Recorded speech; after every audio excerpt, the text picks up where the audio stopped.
Hey everyone, Sabrina from Campbell's Freedom Farm. Now, I want to talk about cannas, the big, beautiful, tropical, edible plant.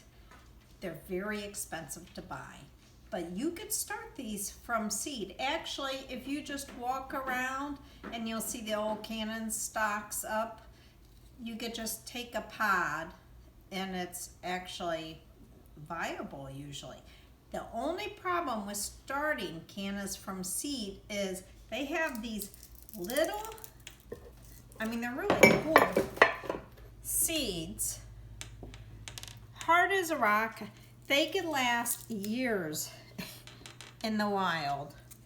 And so the germination rate is really low for it to ever break through because people give up thinking that it's not going to seed. So these are so hard. Obviously they've been used for jewelry, but these little seeds are sometimes used to help make purple dye, which I thought was interesting. Now, people have tried to take toenail clippers to speed up the process, little fingernail files. I saw somebody drill a little hole in a board to hold it so they get sanded or saw it. They used a hacksaw. You don't need any of that, people. Just a rusty dollar pliers. Well, they're electric. See this little hole here? I should have bought a new dollar one, but I'm trying not to go out. You put it in like this and you squeeze. It's perfect. Then you take a file and you just keep filing it just a little bit. Okay, that's it. That's all you have to do. See the white? That's it. Don't do any more. Then you get a cup of water and you basically soak it. You could soak these for up to 4 days if you want to. A lot of people do this until they see it pop because they want to make sure it's going to work. So the same thing here. Now that you've safely filed your canna seeds with this handy dollar tool and a file, I have a container. Why such a large container? These rhizomes, I want them to just take over here for the whole rest of the winter until I plant them outside. I don't want to retransplant these. So I fill this up with 3/4 of potting mix. So it's got all the nutrients and everything else. Then I'm taking my peat moss, that's damp, and with a leaf, and packing it in. They don't need any nutrients up here, and I actually fill it sometimes with just a little sand to get rid of the bugs. Then I take these and I just place them. If you can, you could put the sanded part up. I never do that. I just put them how they go.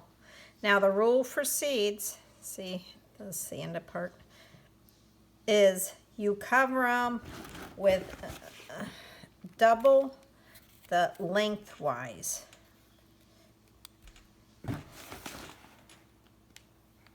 Now, cannas need warmth to germinate. Okay, let me wash my hands. And then basically, I just cover it and put it on a very warm floor. You know, I use the registers. And let me show you what I did one before. And I pulled one up just so you could see. This was done a week ago, about a week and a half. Can you see them all coming up, popping up? And see the little hard seed pod and the little rhizomes? Let me put this back in here. These will, maybe I should put this back later.